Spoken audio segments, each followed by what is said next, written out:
cordial de las bienvenidas al Salón de Grados de la Universidad Nacional de Córdoba, donde a partir de este momento damos inicio el acto en el cual se hará entrega del título de doctora honoris causa de esta casa a la doctora Nelly Richard. Preside este acto el rector de la Universidad Nacional de Córdoba, Magíster John Boreto. Lo acompañan en el estrado la decana de la Facultad de Artes, Magíster Ana Moaded, la decana de la Facultad de Ciencias Sociales, Magíster María Inés Peralta, la directora del doctorado en Artes, profesora doctora Jimena Triquel. Se encuentran presentes integrantes del Honorable Consejo Superior, decanos, decanas, vicedecanos, vicedecanas, secretarios y secretarias, directores y directoras y demás autoridades de la Universidad Nacional de Córdoba. También está presente la directora de CONICET Córdoba, doctora Mónica Balsarini, el cónsul general de la República de Chile en Córdoba, Mario Arriagada de la Fuente, autoridades y miembros del CONICET, autoridades e integrantes de las Facultades de Artes y de Ciencias Sociales, representantes de otras universidades de Córdoba, docentes, profesionales de la investigación, estudiantes no docentes e invitados especiales. Seguidamente, la doctora Jimena Triquel nos presenta a nuestra homenajeada.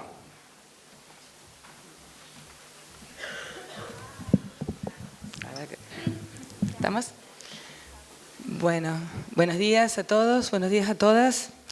Es una enorme alegría para mí presentar a Nelly Richard en esta ceremonia, en la que la Universidad Nacional de Córdoba le hace entrega del título de doctora honoris causa, propuesto por el doctorado en Artes de la Facultad de Artes y el doctorado en Estudios de Género de la Facultad de Ciencias Sociales y acompañado por colegas de la Facultad de Filosofía y Humanidades. Entre todos y todas estos actores, tengo el honor de que me haya tocado a mí leer un texto que elaboramos en conjunto. Cuando en septiembre del año pasado nos reunimos los y las integrantes del Comité Académico del Doctorado en Artes para conversar sobre el destino de algunos fondos que la Secretaría de Políticas Universitarias había dispuesto para el fortalecimiento de doctorados, y Luis Ignacio García,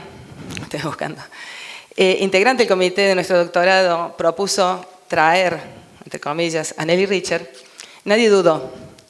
En ese momento, la posibilidad de esta visita y el otorgamiento del título máximo de nuestra universidad, que hoy se concretan, se nos aparecía como algo de una evidencia absoluta, como también aparecía así la articulación con el doctorado en Estudios de Género de la Facultad de Ciencias Sociales, que dirige la doctora Adriana Boria, quien se sumó con entusiasmo a la organización de esta visita y a las múltiples actividades que incluye, confiando en esta evidencia. Basta un breve repaso por la trayectoria de Nelly Richard para reconocer los motivos en los que se basaba esta certeza compartida. Nacida en Francia, Nelly Richard estudió Letras Modernas en la Universidad de París III, pero se trasladó tempranamente a Chile en 1970. Con 22 años y en medio de los fuertes cambios culturales, políticos y sociales impulsados por el triunfo de la Unidad Popular, se integró como coordinadora de exposiciones de artes visuales al Museo Nacional de Bellas Artes de Santiago, posición que se vio obligada a dejar tras el golpe de Estado del 73 y la consecuente intervención del museo. Fue entonces que se vinculó con la escena artística, cultural e intelectual de resistencia al accionar represivo y a la censura impuesta por el régimen militar. En esta participaban artistas como Carlos Lepe, Juan Dávila, Diamela Eltit, Lotti Rosenfeld, el Grupo CADA, Colectivo de Acciones de Arte. De esta experiencia surgió el libro Márgenes e Instituciones, publicado en 1986, en el que Richard da cuenta de estas prácticas de resistencia a la dictadura, que integraban la experimentación artística con el compromiso político bajo el nombre de Escena de Avanzada. La vigencia de este texto, que implicó la renovación de la crítica de arte en la región, puede reconocerse en el libro Reescrituras y Contraescrituras de la Escena de Avanzada, publicado en 2020. Entre sus múltiples funciones de gestión, dirigió el programa Postdictadura y Transición Democrática de la Fundación Rockefeller en Chile y el diplomado en Crítica Cultural y el máster en Estudios Culturales de la Universidad de Artes y Ciencias Sociales, ARCIS, donde también fue vicerrectora de Extensión, Comunicación y Publicaciones. Un aspecto central de su trayectoria lo constituye sin duda su actividad editorial como fundadora de la revista de Crítica Cultural, publicación que contribuyó a definir las agendas de la crítica y los debates estéticos, políticos, de memoria, de feminismos, entre otros, en toda América Latina, y la que dirigió a lo largo de sus 36 números. Integró además consejos editoriales de revistas fundamentales para la crítica en la región, como la revista CAL en 1979 y La Separata entre 1981 y 1986, e integra consejos editoriales de la revista Nomadías, Comunicación y Medios, Debates y Combates. Su larga lista de publicaciones ha marcado la formación de más de una generación en diversos campos, como los estudios sobre arte y sobre literatura latinoamericana, los estudios de género, los estudios de memoria, los estudios postcoloniales, entre muchos otros ámbitos en los que sus intervenciones resultan fundamentales. Entre otros, ha sido autor de textos claves, y sé que al mencionarlos muchos recordarán su lectura, como Cuerpo Correccional, de 1980, Márgenes e Instituciones, Arte en Chile, desde 1973, de 1989, La estratificación de los márgenes, también de 1989, Masculino-Femenino, Prácticas de Diferencia y Cultura Democrática, de 1993, La insubordinación de los signos, Cambio Político, Transformaciones Culturales y Poéticas de la Crisis, de 1993, Residuos y Metáforas, Ensayos de Crítica Cultural sobre el Chile y la Transición, de 1998, Fracturas de la Memoria, Arte y Pensamiento Crítico, de 2007, Feminismo, Género y Diferencia, de 2008, Latencias y Sobresaltos de la Memoria Inconclusa. Este último, publicado por la editorial de nuestra hermana Universidad de Villa María en 2017, en la edición de una profesora de nuestra casa, la doctora Rosana Patiño, que también nos acompaña. En 2021, Claxo reunió una colección de sus textos escritos entre 1986 y 2020 bajo el título Zonas de Tumulto, Memoria, Arte, Feminismo, que pueden encontrar en la web. Y muy recientemente, este año, 2024, publicó Tiempos y Modos, Política, Crítica y Estética, el que reúne un conjunto de ensayos escritos entre enero del 2020 y noviembre del 2023, y en el que analiza fenómenos recientes desde la mirada lúcida y creativa que la caracteriza. Su obra ha sido traducida al portugués y al inglés en editoriales de reconocido prestigio, y sus textos son leídos y estudiados en universidades de todo el mundo, entre estas las nuestras. Muchos y muchas de los y las docentes que recurren a estos en clase y en sus investigaciones acompañaron con su aval la entrega de este doctorado honoris causa, y tenemos la alegría de que hoy estén acá acompañándonos nuevamente. No obstante, si como dijimos al comienzo, los motivos para esta distinción nos resultaban y resultan evidentes, como comprueba el breve repaso por su trayectoria realizado arriba, el otorgamiento de un título como el que hoy nuestra universidad entrega implica no solo reconocer su trabajo como una figura imprescindible de la crítica latinoamericana, sino también los principios en los que éste se funda. Y en este punto, entre los muchos aspectos posibles, quisiéramos resaltar 4. En primer lugar, el promover y sostener un pensamiento situado, una postura localizada en y desde América Latina, que reconoce, promueve y dialoga con el conocimiento producido en la región, muchas veces por fuera del saber institucionalizado, pero también como un gesto político que busca intervenir en su presente. De allí su enorme relevancia para nuestras luchas políticas y culturales. Junto a este, un segundo aspecto que nos interesa destacar es la reflexión sobre y en los cruces entre arte y política. Mencionamos arriba su trabajo sobre la escena de avanzada. Desde esos primeros proyectos, la articulación arte y política ha sido central en su pensamiento, siempre poniendo en tensión los conceptos de arte político, políticas del arte o lo político del arte. Reflexiones estas que se han visto materializadas no solo en artículos académicos, sino también en la curaduría de muestras y en ensayos en los que sostiene y expone la potencia crítico-política del arte. Un tercer aspecto, fundamental sin duda, lo constituye la importancia central que adquiere en su trabajo la perspectiva de género, la que, desnaturalizando la construcción cultural del sistema sexo-género, postula la función desestabilizadora de lo femenino. y en consecuencia ve al feminismo, en palabras de la propia Richard, como vector de acción política en lo social, como fuerza de intervención teórica que pone en duda la organización simbólica dominante y como una fuerza estética que altera las condiciones sociales. Finalmente, quisiéramos rescatar la invitación a pensar por fuera de lo establecido, recuperando la potencia de la crítica cultural como, y acá la parafraseamos, la oportunidad de arriesgarnos a un pensamiento experimental, contingente, hipotético, sin garantías. La imaginación crítica, como se lo designa en el título del seminario de doctorado que estamos dictando actualmente en ambos doctorados. Esta invitación a pensar de nuevo funde la vigencia y actualidad de su trabajo siempre en la búsqueda de aquello que nos permita discernir, ya sea en la memoria del pasado o en la incertidumbre del presente, entre aquellos signos que funcionan como recta de adiestramiento, son sus palabras, o como curvatura rebelde. De alguna manera, la evidencia en la que se fundaba, para quienes nos reunimos en septiembre del año pasado, esta escena en la que ahora nos encontramos, se sostenía y sostiene en estos posicionamientos que Nelly Richard defiende desde hace 40 años. Y es por ello que, si bien el título que la Universidad Nacional de Córdoba entrega mira hacia el pasado, al reconocer una trayectoria, se proyecta hacia el futuro, en la espera de que estos principios se constituyan en horizonte para nuestros propios trabajos y el de nuestros y nuestras doctorandos y doctorandas, tanto dentro como fuera de la academia. Muchas gracias.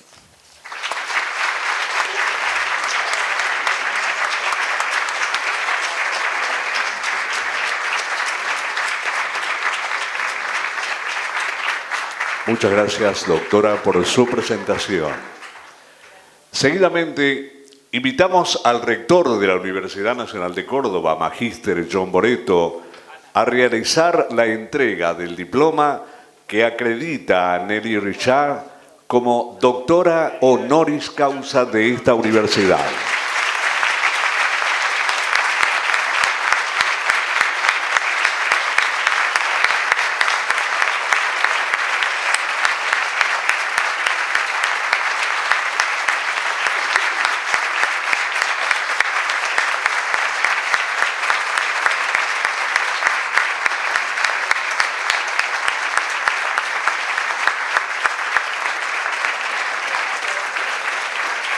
Y también recibe una medalla recordatoria de este momento.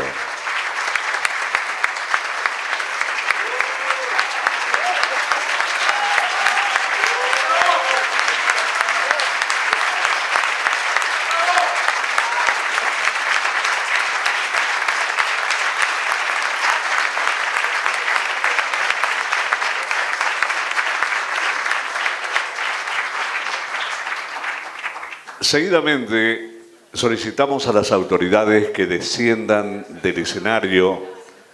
e invitamos a la doctora Richard a decir unas palabras y dictar su conferencia titulada Revueltas teóricas, vocación política e inflexiones de estilo. Bueno, me siento primero muy intimidada en este hermoso salón. Hay un peso de historia y de tradición que se impone y que impone. Así que la verdad sí, estoy primero intimidada y segundo muy feliz, muy honrada, valga la redundancia. Agradezco muchísimo a la Universidad Nacional de Córdoba, agradezco al señor rector por su presencia, agradezco por supuesto a las decanas de la Facultad de Ciencias Sociales y de Arte y Ciencias Sociales, agradezco a las directoras de los doctorados de Arte y de Estudio de Género, agradezco la presencia del cónsul de Chile en Argentina y bueno, agradezco también muy especialmente a Luis Ignacio García, el artífice de la puesta en marcha de esta postulación que concluye hoy en este acto tan hermoso. Y debo decir que es un autor que leo, que cito y que admiro profundamente, por lo tanto que él haya tenido esa iniciativa, especialmente valioso para mí. Y por supuesto agradezco muchísimo la compañía de ustedes, colegas, profesores y estudiantes. De verdad, un honor y una emoción muy grande. Voy a leer un texto que no creo, bueno, me parece que no va a ser demasiado largo, no se asusten, pero prefiero leer y quiero dedicar esta presentación a la memoria muy sensible, afectiva para mí, de Leonora Arfucho, de Nicolás Casullo y de Ana Amado.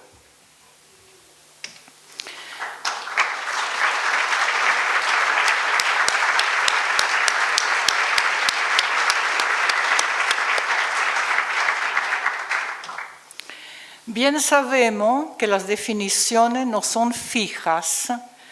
pese a la voluntad general de querer imponer la regla de la univocidad del sentido, sino que estas definiciones van fluctuando según los contextos en los que se insertan. Tomando en cuenta el registro al que suele asociarse mi trabajo de escritura, ¿qué entender por crítica cultural? No voy a responder académicamente a esta pregunta, recreando el historial de las escuelas y autores que convergen bajo esta nominación en el campo internacional de las humanidades. Solo pretendo compartir aquí una pequeña reflexión situada sobre el uso táctico que le fui asignando a ese término para intentar desmarcarme de otras construcciones de hablas en la esfera del discurso público. Quisiera partir destacando uno de los resortes de la crítica cultural, su gusto por la itinerancia, el nomadismo, que la lleva a atravesar distintos relieves y texturas del paisaje intelectual, exponiéndose a las aventuras, pero también y sobre todo a las desventuras del sentido. Comienzo evocando entonces la condición fronteriza que identifica la crítica cultural. Las disciplinas son marcos de constitución de la relación objeto-método-conocimiento que les dan su validez epistemológica, pero también actúan como instrumentos de control de la autoridad del saber. Las disciplinas tienen por misión fijar el poder de ciertas jerarquías del conocimiento y ritualizar la transmisión académica de su valor. Lo hacen según reglas de inclusión-exclusión que, canónicamente, deben cuidar de la pureza e integridad del corpus autorizado por ellas. La crítica cultural se confiesa impura, va desarmando y rearmando su corpus de una manera siempre entrecruzada, desestimando los grados de propiedad o impropiedad de una materia. Afín al ensayismo crítico que le dio voz a la historia de las ideas en América Latina, la crítica cultural, tal como la entiendo, se desliza por las orillas de las disciplinas constituidas mediante un zigzag de tradiciones desafiliadas.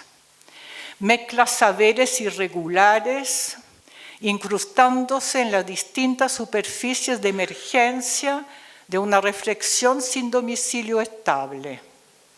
De más está decir que la vocación tránsfuga de la crítica cultural señala su reticencia a las clasificaciones del saber indexado que premia el capitalismo académico. Y eso porque las máquinas de normalización universitaria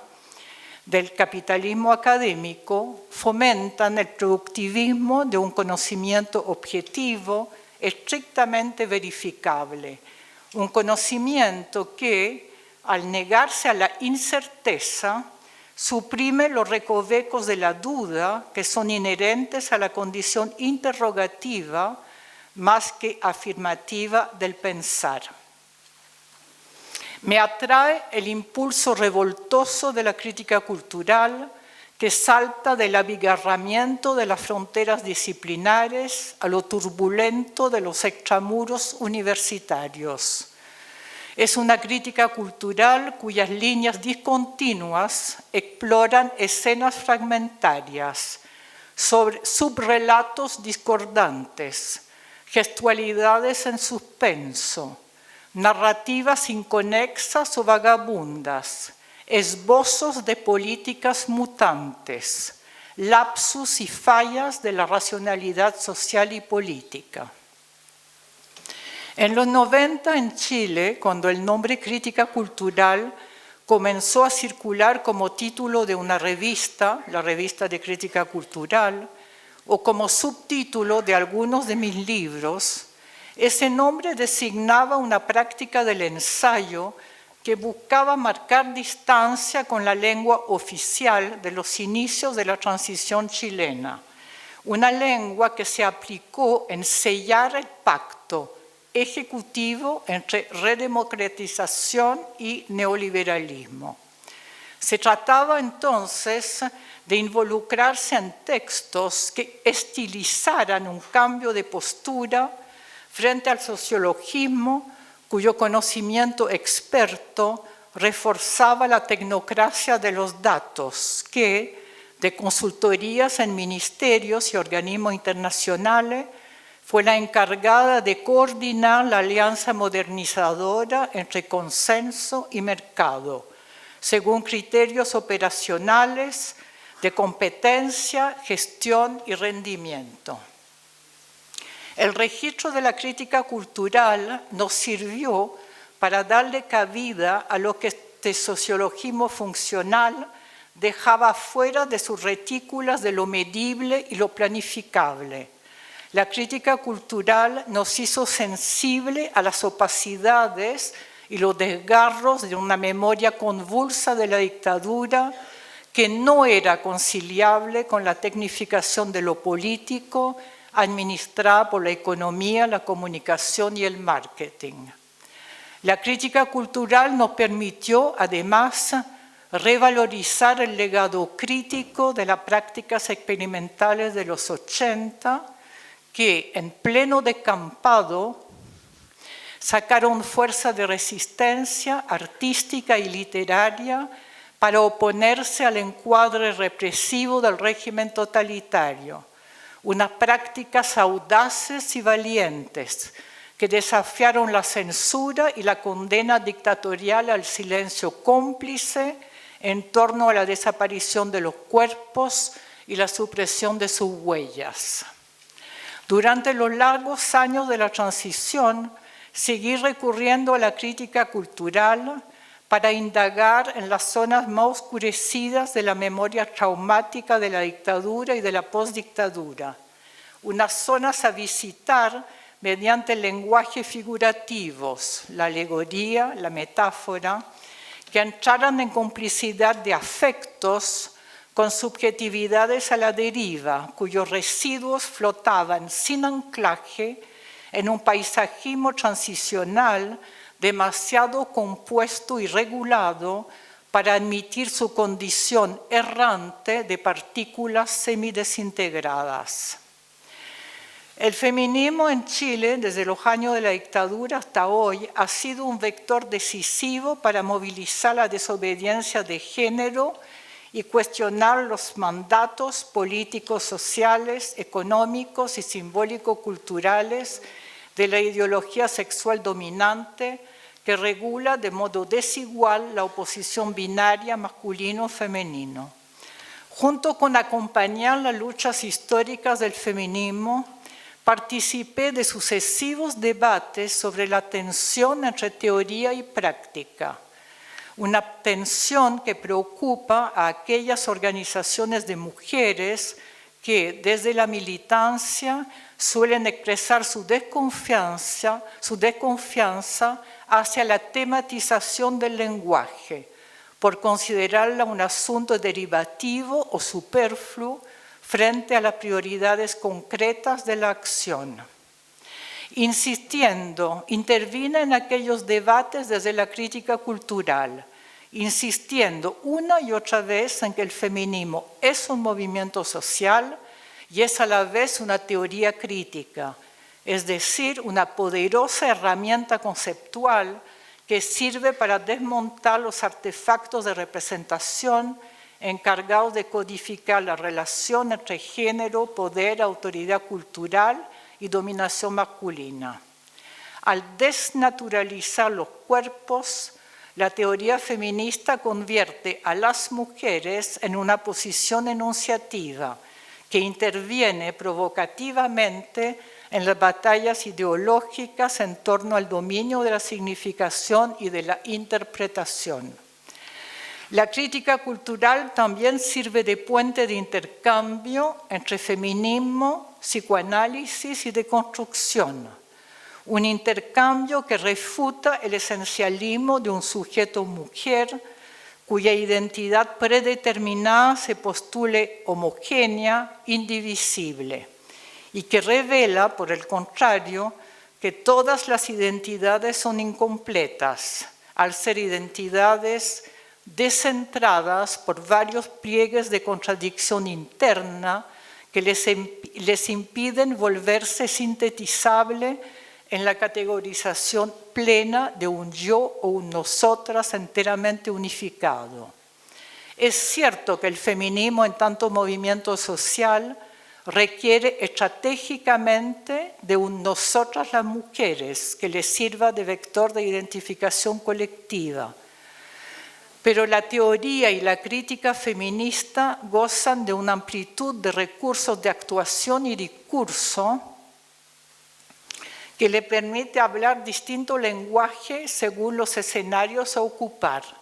la calle, la universidad, la vida cotidiana, el Estado, el Congreso, las asambleas, la cultura popular, el arte, etc. Gracias a esta versatilidad de medios, el feminismo puede tomarse la libertad de no serle siempre fiel al mismo tono obligado que alinea las marchas y protestas para exigir derechos. Al feminismo le viene bien, ¿por qué no?, salirse del libreto, desviarse ocasionalmente de la programática del mensaje que se recita como consigna en el exterior público para formular denuncias o manifestar demandas. Estas salidas del libreto invitan al feminismo a desfilar por los laberintos de la imaginación creativa, a incursionar en teatros exuberantes que ocupen la pose o el disfraz, el travestismo, como ficciones de alteridad. Gracias a la crítica cultural, el feminismo se deja atraer por quiebres excéntricos que desenmarcan a las identidades políticamente reglamentarias, partiendo por aquella identidad feminista que prefiere obedecer los manuales de conductas que dejarse sorprender por la imprevisibilidad del sentido. La crítica cultural le ofrece al feminismo gozar de las ondulaciones fantasiosas del como sí, para que su plasticidad imaginativa reemplace las exposiciones rectas de verdades, propiedades garantizadas. Admitiendo los extravíos del género, la crítica cultural feminista acoge los sinuosos intervalos de no coincidencia, de desfase entre ser, hablar como o en representación de. Es así como la crítica cultural recoge la ambigüedad de los pliegues y las curvaturas en sus trayectos no lineales de subjetivación micropolítica. Disculpe. La revuelta de octubre de 2019 en Chile hizo estallar todo el ordenamiento político institucional que la hegemonía neoliberal amarró a la Constitución de 1980 heredada de la dictadura cívico-militar. La sociología y también la historia quedaron cortas de palabras frente a la explosividad de lo sucedido, con el llamado a evadir, no pagar como otra forma de luchar de los estudiantes secundarios. Saltándose los torniquetes del metro, aquellos estudiantes iniciaron la revuelta haciendo valer su utopía del éxodo, la deserción. Se pasaron por alto, entre varias jerarquías, las dirigencias de los partidos políticos que, en las protestas anteriores, organizaban y conducían las marchas para pedirle reformas al Estado. El hecho de que la revuelta de octubre de 2019 hubiese reunido multitudes autoconvocadas, unas multitudes que no se habían puesto previamente de acuerdo en una programación del cambio social, dejó perplejas a la sociología y a la historia, también a la izquierda tradicional, que no supo descifrar la creatividad multiforme de ese estar en contra, inorgánico y disperso. Conjugando transgresivamente el exceso con la violencia y su fuego incendiario, la revuelta de octubre de 2019 desbordó los léxicos académicos de la sociología y la historia, pero hizo que debutara fervientemente la filosofía del acontecimiento, para llenar la escena con su imaginario del apocalipsis, aquella filosofía que leyó la revuelta de octubre bajo la clave de la potencia destituyente, Agamben, radicalizando la imagen de un pueblo ingobernable que desde la calle acabaría con todos los poderes constituidos y sus mediaciones político-institucionales. No solo no fue así, sino que ocurrió a la inversa. Luego de que la revuelta de octubre de 2019 hubiese propagado sus energías contestatarias en las calles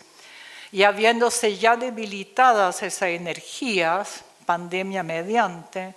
los resultados del plebiscito nacional de septiembre de 2022 nos hicieron saber drásticamente que un 60% de la población chilena prefería mantener la continuidad de la tramposa constitución de Augusto Pinochet en lugar de aprobar el diseño igualitario y participativo de la propuesta constituyente que buscaba redemocratizar a Chile. El triunfo del rechazo en el plebiscito nacional de septiembre de 2022 le infligió a la izquierda chilena su mayor derrota política y anímica de los últimos 50 años. Liberó un inconsciente político conservador y reaccionario del que se adueñaron la derecha y la ultraderecha para restituir autoritariamente todos los poderes que las líricas insurreccionales de la revuelta habían pretendido destituir. Así todo, sería injusto y mezquino reprocharle a la filosofía del acontecimiento su fe apoteósica en la potencia destituyente, como remate de un final consumado y promesa de una salvación por venir. Sería injusto porque la forzaría a traicionar su creencia, la que privilegia el ahora de la dislocación histórica como ruptura absoluta, intransitiva, con la sucesión y procesión de los antes y los después que ordenan los calendarios. La filosofía del acontecimiento prescinde, sin culpa, de toda relación entre medios y fines para evitar pasar del milagro de lo intempestivo al tiempo ordinario, el tiempo de la no excepción, cuyas fases y plazos anulan la vibración paroxística de la hora como momento único e irrepetible. Pero también sería mezquino evaluar el éxito o fracaso de la revuelta según los criterios fácticos del realismo político de la normalidad reinstalada después, como tentativa ingenua de borrar el fantasma de reviente y disolución que amenazó la arquitectura neoliberal.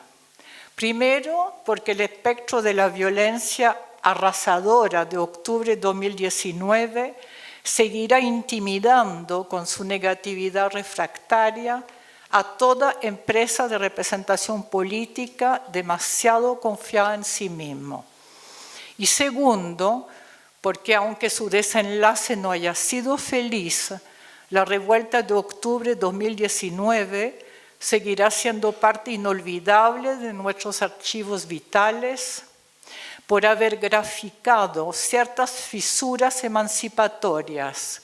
una fisura a través de las cuales adquirió cuerpo y performatividad el deseo comunitario de imaginar un devenir otro del presente conforme y resignado. Así y todo, confieso haberme sentido inhibida por la hiperbolización de una imagen de la revuelta que filosóficamente la convirtió en un acontecimiento sublime al proyectarla en un grandioso más allá de la representación, el de un espacio sin marco y de un tiempo sin bordes. La sublimación filosófica de la revuelta la hizo culminar en infinitud y totalidad, como si el alcance histórico de un suceso no dependiese del agenciamiento de fuerzas disparejas que se combinan en un devenir orientado contingentemente. Frente al éxtasis de esa visión filosófica de la revuelta que celebra su condición abismal, necesité acudir a la escala más pequeña y discreta de la crítica cultural. Me hizo falta revisar figuras y procedimientos, asociaciones y disociaciones, junturas y desmontajes de pieza cuya suma no calza con la sobredimensión del todo.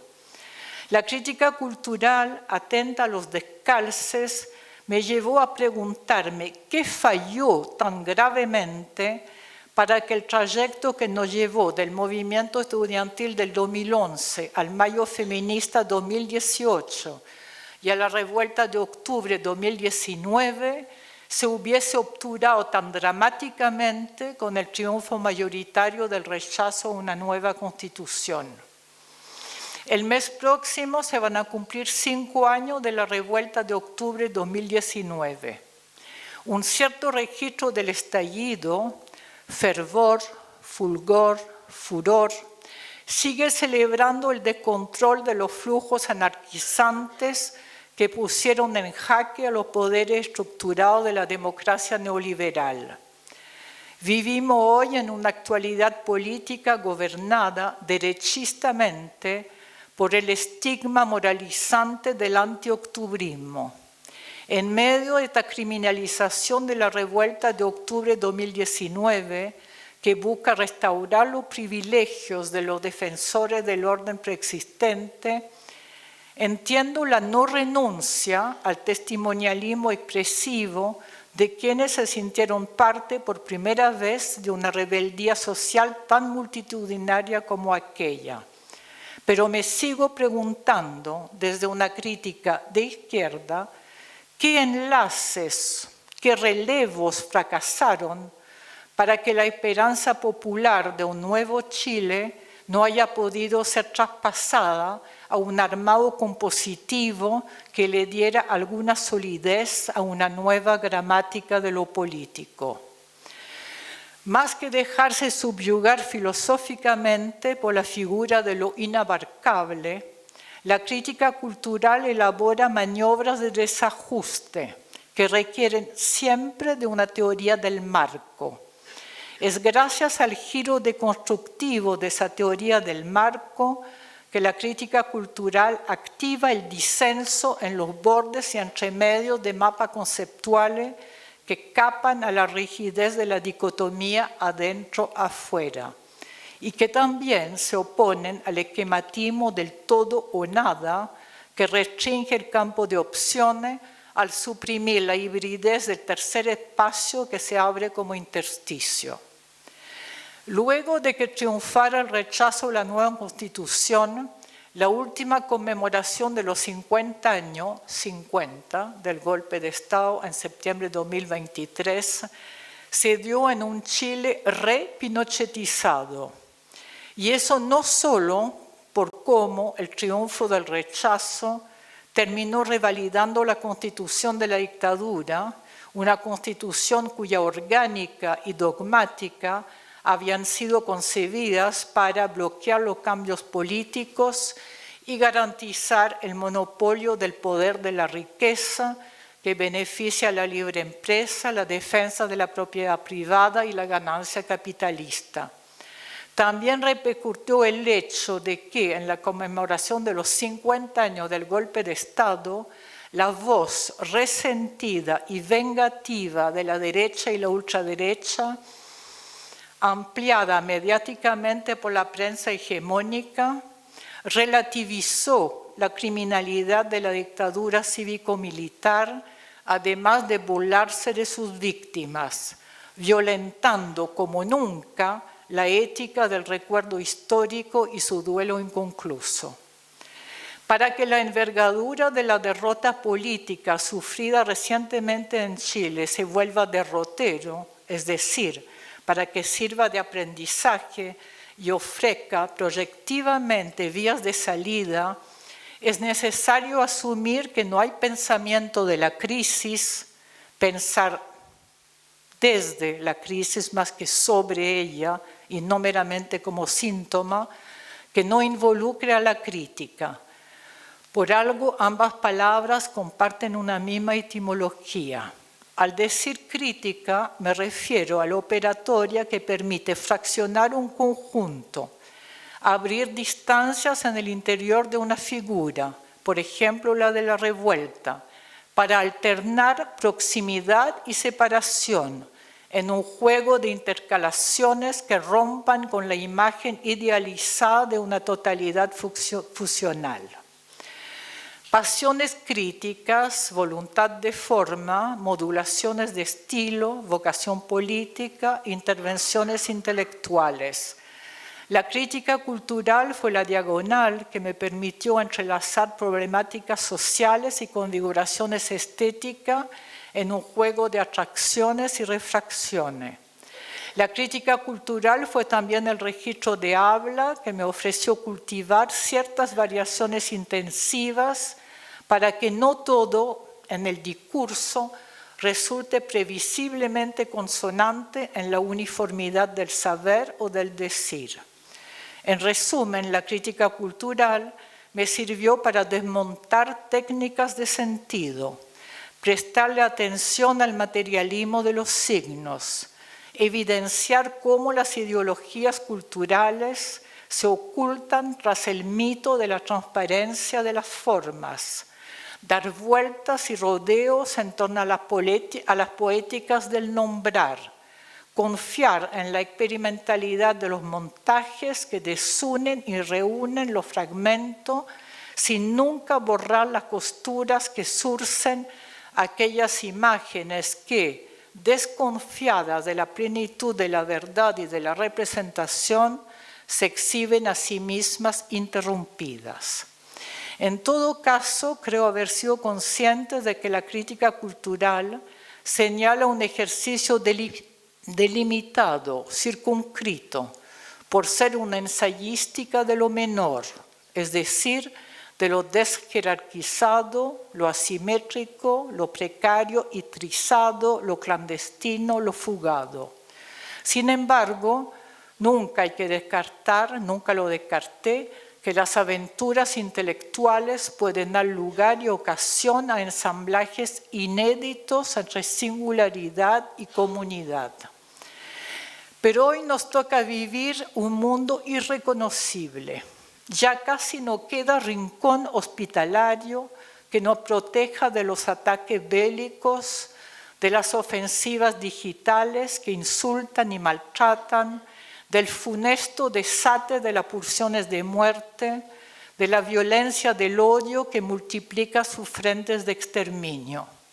Y todo esto sostenido mediante perversos engranajes maquínicos libidinales,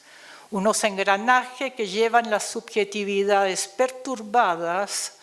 a dejarse fascinar por el espectáculo cruel de una ciega voluntad de aniquilación de todo aquello que en el mundo de antes traía las reminiscencias afectivas de lo solidario. Las revueltas y su impaciente deseo de restitución del orden empujan hacia la máxima aceleración, precipitación de una temporalidad histórica que se vive en trance, exasperada, dislocada, fuera de quicio. Pero hoy el sin freno ni tope de la velocidad extrema está siendo ocupado como motor por el capitalismo salvaje,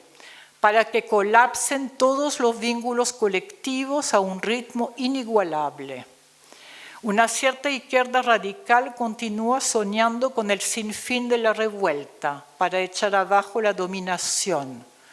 pero puede competir su tentación de acelerar todos los finales con la velocidad anarcocapitalista que convierte a la desregulación, no solo económica, sino psíquica, emocional, en su más fanática arma de combate y destrucción. Junto con la relación criminal entre velocidad y guerra, se difunde la nueva logística de la percepción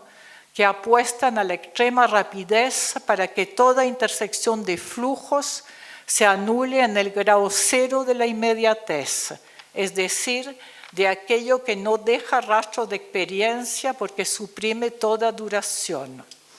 En medio de la sobreexcitación generalizada de aparatos fuera de control que mantienen a las existencias humanas en constante estado de pánico, ¿a qué tramas y urdimbres sujetarse para obtener algún respiro? Quizás debamos buscar otras cadencias, unas modalidades más suaves y delicadas, más oscilantes, de ritmos que se tomen el tiempo. Esa rítmica más lenta de la pausa y el intervalo de la canción sería la que mejor se distingue de la hipervelocidad del arrasamiento total, que por lo demás lleva la marca rabiosa y prepotente de una masculinidad que se fortalece al declararse en guerra. Tal vez debamos desde las humanidades y el ensayismo crítico modular o recombinar una temporalización menos desatada de la política para evitar hundirse en el abismo del sin fondo o sin bordes de la supresión de todo marco de contención. El impacto del choque de ondas letalmente propagadas por las fuerzas antagónicas ha sido tal que golpeó nuestro entendimiento y lastimó nuestra sensibilidad hasta convencernos que ya no hay cómo argumentar la justeza de una correspondencia de trato, ni tampoco dejarse seducir por la fineza de una declinación de estilo. Quizás sea cuestión de tiempo, el tiempo no como precipicio, sino como estratagema,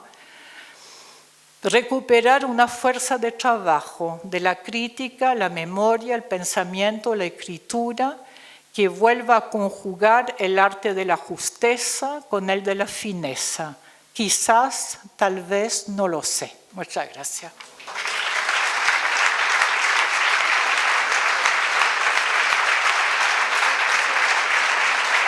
Gracias.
Agradecemos